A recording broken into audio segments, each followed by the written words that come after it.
നമസ്കാരം. പരീക്ഷ എഴുതുമ്പോൾ മറ്റുള്ളവർ ചോദ്യം നോക്കി ആലോചിച്ചിരിക്കുമ്പോൾ നമ്മൾ ചിരിച്ചുകൊണ്ട് ഉത്തരം എഴുതുന്ന ഒരു നിമിഷം, ആ ഒരു നിമിഷത്തിനു വേണ്ടിയാണ് നമ്മളിന്ന് സംസാരിക്കാൻ പോകുന്നത്. കഴിഞ്ഞ 2 ദിവസത്തെ വെറും 48 മണിക്കൂറിലെ വാർത്തകളിൽ നിന്ന് നിങ്ങളുടെ റാങ്ക് ഉറപ്പിക്കാൻ പോകുന്ന ചോദ്യങ്ങൾ ഏതൊക്കെയാണെന്ന് നമുക്ക് നോക്കാം. റെഡിയല്ലേ? പപ്പോ, ഇതാണ് നമ്മുടെ ഇന്നത്തെ ചോദ്യം. വെറും 2 ദിവസത്തെ കറണ്ട് അഫയേഴ്സിൽ നിന്ന് എത്ര മാർക്ക് കിട്ടും? 1 മാർക്ക് അതോ 2 മാർക്ക്? അല്ല, നിങ്ങൾ വിചാരിക്കുന്നതിലും ഒരുപാട് മുകളിലാണ് ആ കണക്ക്. നമുക്കതൊന്ന് കണ്ടുപിടിക്കാം. നമ്മളിവിടെ പഠിക്കുന്ന ഓരോ പോയിന്റും പരീക്ഷാ പേപ്പറിൽ കാണുമ്പോൾ ഇത് നമ്മൾ അന്ന് പഠിച്ചതാണല്ലോ എന്ന് ഓർമ്മ വരുന്ന രീതിയിൽ നമുക്ക് കണക്ട് ചെയ്ത് പഠിക്കാം. പേനയും പേപ്പറും ഒന്നും എടുത്തു വെച്ച് ടെൻഷൻ അടിക്കണ്ട, നിങ്ങളുടെ ശ്രദ്ധ മാത്രം മതി. അപ്പൊ തുടങ്ങിയാലോ? ശരി, അപ്പൊ നമുക്ക് തുടങ്ങാല്ലേ.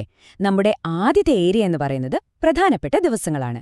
പരീക്ഷകളിൽ 1 മാർക്ക് ഉറപ്പായും വരുന്ന ഒരു ഭാഗമാണിത്. ശാസ്ത്രവുമായി ബന്ധപ്പെട്ട ഒരു ദിവസവും പിന്നെ നമ്മുടെയൊക്കെ ആരോഗ്യത്തിന് ഏറ്റവും വേണ്ടപ്പെട്ട ഒരു കാര്യവുമായി ബന്ധപ്പെട്ട ദിവസവും. ഇവ രണ്ടും നമുക്കൊന്ന് നോക്കാം. ദാ സ്ക്രീനിലേക്ക് നോക്കിക്കേ. 3.14. 3.14. എവിടെയെങ്കിലും കണ്ടിട്ടുണ്ടോ ഈ സംഖ്യ?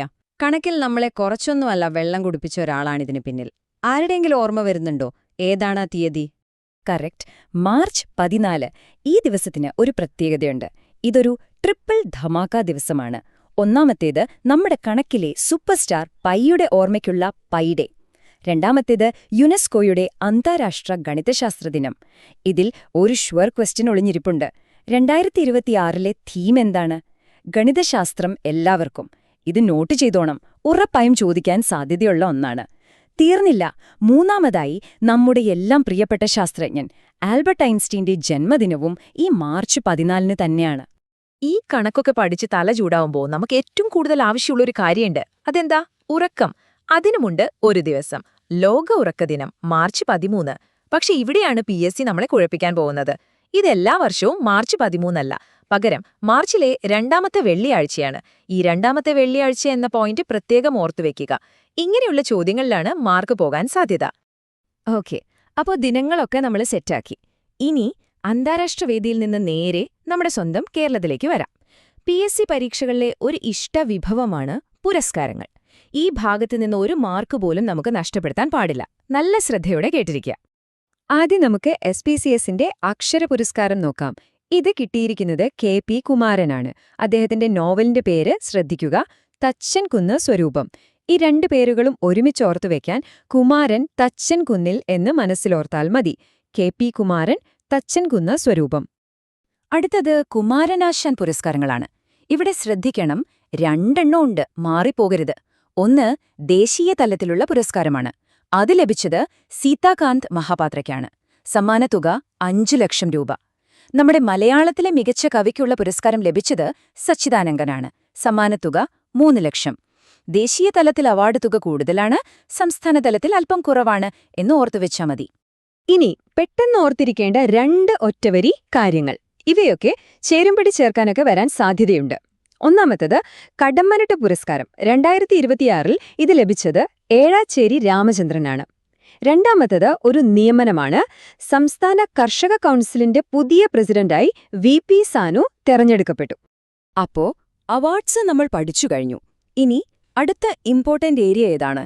തീർച്ചയായും ഗവൺമെന്റ് സ്കീമുകളും നമ്മുടെ സംസ്ഥാനത്തിന്റെ നേട്ടങ്ങളും. കേരള മോഡൽ എന്നൊക്കെ നമ്മൾ കേട്ടിട്ടില്ലേ? അതിലേക്ക് വരുന്ന ചില പുതിയ കാര്യങ്ങൾ നമുക്ക് നോക്കാം. പ്രതീക്ഷ. ഈ പേര് തന്നെ ഓർത്തുവെക്കുക. ഒരുപാട് കുട്ടികൾക്ക് പ്രതീക്ഷ നൽകുന്നൊരു പദ്ധതിയാണിത്. എന്താണ് ലക്ഷ്യം? കുട്ടികളിലെ വൃക്കരോഗങ്ങൾ തുടക്കത്തിൽ തന്നെ കണ്ടെത്തി നല്ല ചികിത്സ ഉറപ്പാക്കുക. അപ്പോ പരീക്ഷയ്ക്ക് എങ്ങനെ ചോദിക്കും? പ്രതീക്ഷാ പദ്ധതി ആരുമായി ബന്ധപ്പെട്ടിരിക്കുന്നു? ഉത്തരം കുട്ടികൾ. എന്തുമായി ബന്ധപ്പെട്ടിരിക്കുന്നു? ഉത്തരം വൃക്കരോഗ ചികിത്സ. സിമ്പിൾ. എന്താണ് ഈ KNM? ഒറ്റവാക്കിൽ പറഞ്ഞാൽ നമ്മുടെ കുടുംബശ്രീയുടെ ഒരു ഗ്ലോബൽ ബ്രാൻഡ്. നമ്മൾ അമുൽ എന്ന് കേട്ടാൽ ഉടനെ പാലും പാൽപ്പൊടിയും ഒക്കെ ഓർമ്മ വരും, അല്ലേ? അതേപോലെ ഇനി KNM എന്ന് കേൾക്കുമ്പോൾ നമ്മുടെ കുടുംബശ്രീ ഉൽപ്പന്നങ്ങൾ ലോകമെമ്പാടും ഓർക്കണം. അതാണിതിന്റെ ലക്ഷ്യം. ഇനി വരുന്നത് കേരളത്തിന്റെ അഭിമാന നേട്ടങ്ങളുടെ ഒരു ലിസ്റ്റാണ്. ഓരോ പോയിന്റും ഓരോ ചോദ്യമാണ്. ഒന്നാമത്തത് വർണ്ണക്കൂട്ട്. ഇതിലൂടെ 50 സ്മാർട്ട് അംഗൻവാടികളാണ് വന്നത്. അടുത്തത് അമൃത പദ്ധതിയിലെ മികച്ച പ്രകടനത്തിന് ഗുരുവായൂരിനും കൊച്ചിക്കും ദേശീയ അംഗീകാരം. പിന്നെ നമ്മുടെ സ്വന്തം K-ഫോണിന് അന്താരാഷ്ട്ര തലത്തിൽ broadband telecom company of the year award കിട്ടി. അതുപോലെ നാടൻ കലകൾ പഠിപ്പിക്കുന്ന ആദ്യ സർവകലാശാലയായി കണ്ണൂർ യൂണിവേഴ്സിറ്റി മാറി. അവസാനം ഒരു സിനിമാകാര്യം. ദില്ലാസ് സപ്പർ സ്പാനിഷിലേക്ക് ഡബ്ബ് ചെയ്യുന്ന ആദ്യ മലയാള സിനിമയായി. ഈ 5 പോയിന്റും വളരെ പ്രധാനപ്പെട്ടതാണ്. ശരി, കേരളത്തിലെ കാര്യങ്ങളൊക്കെ നമ്മൾ നോക്കി. ഇനി ഒരു ചെറിയ വേൾഡ് ടൂർ പോയാലോ? സ്പോർട്സിലെ ചില റെക്കോർഡുകളും ലോകത്തെ തന്നെ ബാധിക്കുന്ന ഒരു പ്രധാനപ്പെട്ട ഇന്റർനാഷണൽ വാർത്തയും നമുക്ക് നോക്കാം. പോൾ വോൾട്ട്, ചിന്തിച്ചു നോക്കിക്കേ, ഒരു വലിയ കമ്പുപയോഗിച്ച് ആകാശത്തേക്ക് പറക്കുകയാണ്. ഈ ഒരിനത്തിൽ ലോക റെക്കോർഡുകൾ ഉണ്ടാക്കുന്നത് ഒരു ഹോബിയാക്കി മാറ്റിയ ഒരു അത്ഭുത പ്രതിഭയുണ്ട്. ആരാണെന്ന് ഓർമ്മയുണ്ടോ? യെസ്, അത് തന്നെ, അർമാൻഡ് മോണ്ടോ ഡുപ്ലാന്റസ്. പുതിയ ലോക റെക്കോർഡ് എത്രയാണെന്ന് നോക്കൂ, 6.31 മീറ്റർ. ഇതിലെ രസകരമായ കാര്യം എന്താണെന്നറിയുമോ? ഇത് പുള്ളി വേറെ ആരുടെയെങ്കിലും റെക്കോർഡല്ല തകർക്കുന്നത്, സ്വന്തം റെക്കോർഡ് തന്നെ വീണ്ടും വീണ്ടും മെച്ചപ്പെടുത്തുകയാണ്. ഇത് 15ാമത്തെ തവണയാണിങ്ങനെ ചെയ്യുന്നത്. ശരിക്കും അവിശ്വസനീയം തന്നെ. ഇനി നമ്മളെ എല്ലാവരെയും ഒരുപാട് അഭിമാനം കൊള്ളിക്കുന്ന ഒരു വാർത്തയാണ്. ലോക പാരാ അത്ലറ്റിക്സിൽ നമ്മുടെ മലയാളികൾ തിളങ്ങിയിരിക്കുന്നു. നിമിഷ സുരേഷ് 1 മെഡലല്ല 2 മെഡലുകളാണ് നേടിയത്. ലോങ് ജമ്പിൽ സ്വർണവും 100 മീറ്ററിൽ വെള്ളിയും. കൂടെ ഹൈ ജമ്പിൽ ഉണ്ണിരേണു വെള്ളി മെഡലും നേടി. ഇവരുടെ പേരുകൾ മറക്കരുത്. ഇവർ നമ്മുടെ നാടിന്റെ അഭിമാനമാണ്. സ്പോർട്സിൽ നിന്ന് നമുക്കിനി ഒരു അന്താരാഷ്ട്ര വാർത്തയിലേക്ക് പോകാം. ഹോർമൂസ് കടലിടുക്ക് കേട്ടിട്ടുണ്ടോ ഈ പേര്? ലോകത്തിലെ എണ്ണ വ്യാപാരത്തിന്റെ ഒരു മെയിൻ ഹൈവേ ആണിത്. ഈ ഹൈവേ ഇപ്പോൾ ഇറാൻ അടച്ചിരിക്കുകയാണ്. നമ്മുടെ നാട്ടിൽ ഒരു പ്രധാന റോഡ് ബ്ലോക്ക് ആയാലുള്ള അവസ്ഥയൊന്ന് ഓർത്തു നോക്കൂ. അതുപോലെ ഇത് ലോക വ്യാപാരത്തെയും എണ്ണവിലയും ഒക്കെ കാര്യമായി ബാധിക്കാനും സാധ്യതയുള്ളൊരു സംഭവമാണ്. അപ്പോ ഇത്രയും നേരം നമ്മൾ പറഞ്ഞതൊക്കെ ഓർമ്മയുണ്ടോന്ന് നോക്കിയാലോ? ഒരു ചെറിയ ടെസ്റ്റ്. റെഡിയല്ലേ?